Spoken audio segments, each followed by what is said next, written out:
So tonight we're going to go in depth with someone that has sat in this studio on the couch through the years. He doesn't really fill the couch up as much as I thought he would because he's redistributed himself somewhat.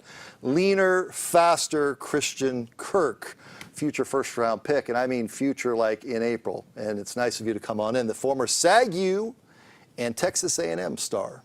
And you look great. How are things? Thanks for having me. Yeah, things are great. Glad to be back in the Valley, back at home with my family. Although you know, I'm living away from them now, living down the street, but over there at Exos and doing all the pre-combine training and whatnot. So things are great. Still blessed. Christian, how have you gotten to this point? If you think back when you and I first started chatting, I joked about it a little bit earlier. He used to show up wearing the tank top, the gun shows. Now he's got it closed down a little bit, from Saguaro to Texas A&M to now going to the NFL draft. How is it you've gotten to this point?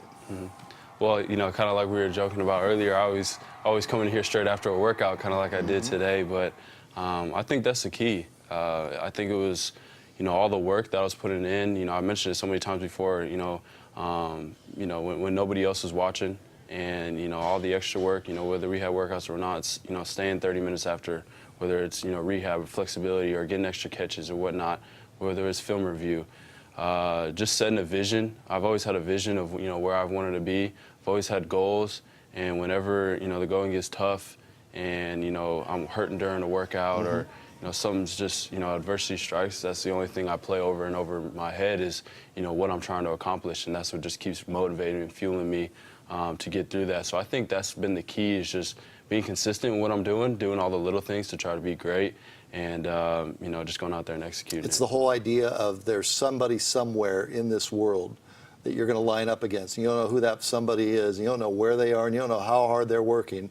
While you're out bowling or doing whatever, they're putting in the extra work. And I think you've taken that approach since we started visiting.